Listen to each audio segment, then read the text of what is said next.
Right, carburetor here again. So I'm here to show you how to turn 50 BMGs into 50 DTC. So if you live in a place like California like I do, because 50 BMG by name is outlawed, but not any other 50s. So 50 DTC works. It's the same bullet, same powder, same primer, everything, same ballistic. So just a slightly different shape. I'll let you do the research to figure out, what the real difference is. So this is a 50 BMG, and then this is the first step on the way to becoming a DTC. So you can go out and on the internet. There never really was one place that had everything on there, so I'm kind of trying to make a comprehensive instructions on how to fireform these DTCs. So the first thing I did was I trimmed this down about 1/10 of an inch. I actually trimmed it down to 3.8 inches. So I haven't shouldered it yet or anything, and then after I'm done shouldering it, I'll run it back through the trimmer again. So to make it easier though, since there's so many, so I have like 100 rounds here, and I bought these from Brass Bombers up in middle of California. 49 bucks for 100 rounds, so it's not too bad. You can trim them by hand if you want. This Wilson trimmer is really nice, but you're going to take off about almost 1/8 an inch of some of these rounds. Some of these are like 2.93, and probably we're going to go down to 2.7 or 3.78 when we're done. So that's a lot of trimming. It'll probably take you 10-15 minutes per round. So what I did was I made a kind of a tool here. So I made a reamer first of all. I'll show you the reamer, but I made a tool out of Delrin. So I just load these guys in here. I can get 7 of them in here, and then I put this on this plate right here. I bolt that down to the plate, and then I put that in a mill with an end mill in it, and I just kind of go down. I mark them. I just kind of scratch them, scribe about 2 or 3.78, and then I just kind of touch it with the end mill to get them down quick.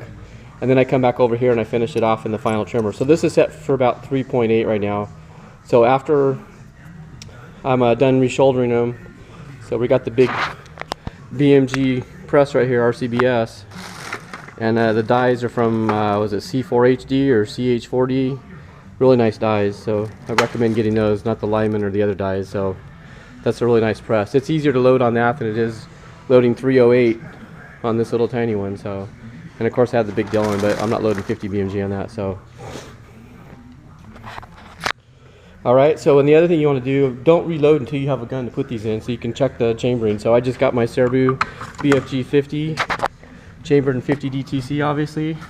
This is really sweet. So as I do I'm going to find the exact shoulder for this chamber, and then I'm going to set the dies to that, and then I'll come back and I'll find the exact neck length, and then I'll set it for that. So you want to check that before you reload a bunch of them and go out to the range and have jams or other problems. There's all kinds of stories out there of people doing stupid stuff with big caliber 50 weapons and having them explode on them, so let's not do that.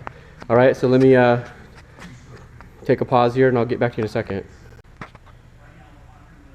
Okay, so I've added a 3rd round to this collection right here. So this is the 50 BMG. This is the 50 BMG cut down to 3.8 inches. This is one of those 3.8 inches. It's been reshouldered. So if you look really close, you can see that shoulder's been pushed back. And in fact, you can see where the old corner of it used to be right here, the end of the neck. So it just goes in that die and it comes out sweet. So now what we want to do is we want to make sure that's going to chamber. So we push this up in here. That bolt is so sweet. And it goes in nice. So, but what I want to do now is I want to find out exactly where it is. I don't want to push the shoulder back too far, but so I'm gonna go adjust the die. I'm gonna do this until I get one that doesn't close, and then I'll go back a little bit and I'll know that's where my shoulder point is. I do have the dimensions and it measured out right, but I just want to find exactly where it is.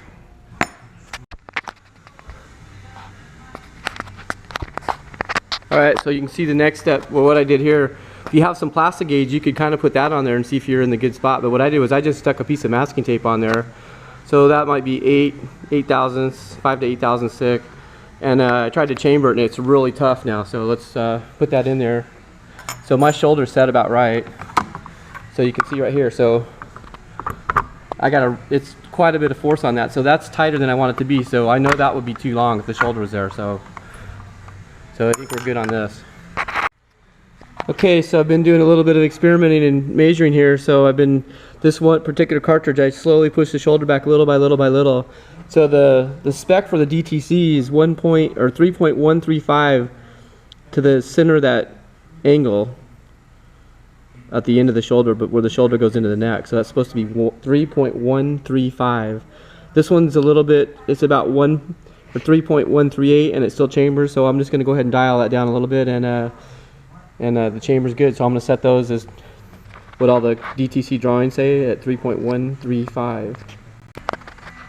Okay, so here's my other experiment now. So this one, the shoulder's set in the same place. So that corner of that shoulder is what I was just talking about, is at 3.135. But this one I haven't trimmed down yet. So this was the full BMG length, which is about 3.94. So that won't chamber. So now I'm going to slowly cut the neck back until it does chamber, so I can find out the maximum length of the cartridge that does fit in that chamber. And we'll check that with the DTC dimensions. Okay, so we're like 3.83 roughly. So 3.83, and it just barely chambers now. So that's kind of, I know where my lands are at now. So it goes down, but that's you know, we don't want it that tight. So I'm just going to cut all mine to 3.8. So it's a little bit longer than the Kubota 3.78, but 3.8 works in the chamber on my Serbu. So that's where we're going. So we got 3.135 at the end of the shoulder, where the shoulder goes into the neck, and overall brass length is going to be 3.8, and that's what I'm running with. So and then of course after that we'll load some rounds up. I'm going to load 220 grains of BFG50. That's also recommended. I'm not really sure where they came up. That'll reduce the pressure a little bit, but I think the full load on a 647 grain is 250 on the BMG powder. So we're going to load these up with 220, prime them, and then of course the next step, because this isn't quite a DTC cartridge yet, it's the right length and everything, but what's going to happen is the DTC is wider at this point right here, so this angle is less. It's a straighter cartridge. It's shorter and then a little bit fatter right here. So that's why we're fire forming these. We want to make these, the brass good, put it in the gun, and then we're going to reduce powder load, and then when we go out there the pressure is going to expand that brass. So I'm going to needle not just the neck, I'm actually going to needle this area right here, because that's going to expand. This area down here is not going to expand much. It's going to expand about 25 thousandths in radius at the beginning of the shoulder right here. So I'm just going to needle that area to make it, no one's ever talked about that, but I'm just going to try that to make the brass a little bit softer when it's forming. Of course after you fire it, that pressure is going to harden the brass again. So alright, see you in a little bit. Alright, so I got 50 rounds decapped here, or actually another 50 rounds here, but these are still at the full BMG length.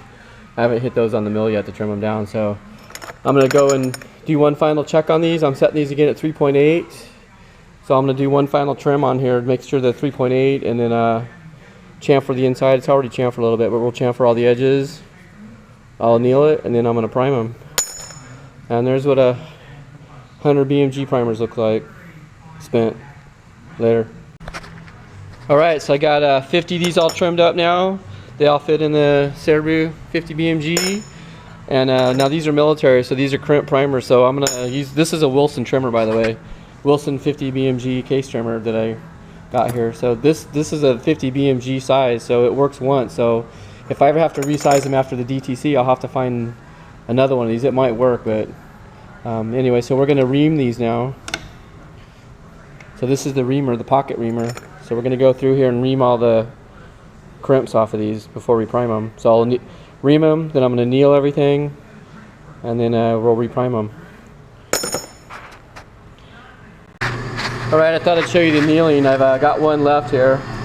So what I'm doing is I just have a wire brush and a drill press and a propane torch. So I just stick that baby up there like that. And then I'm annealing the shoulder too, not just the neck.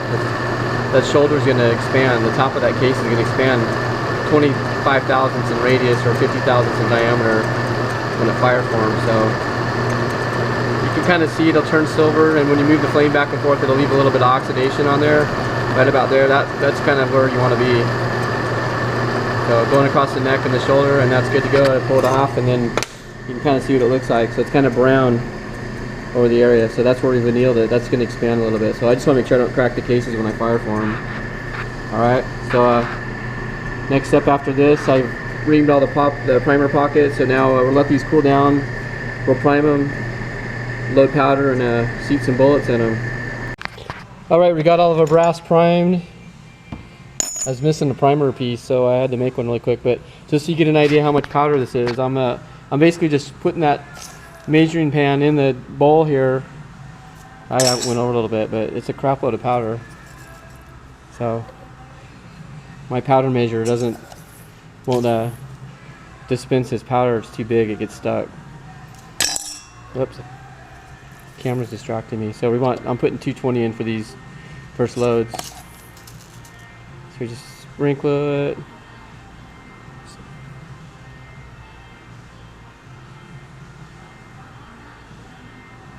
There you go, 220. So, all right. All right, I ran out of bullets, so I got 39 here because I made a dummy round to practice with. So I'll have to.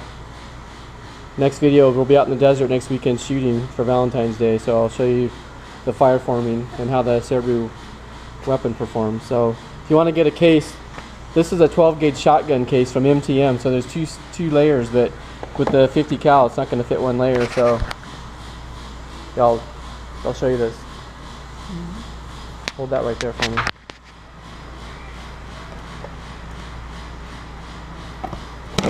There we go. 50 cal in an MTM case.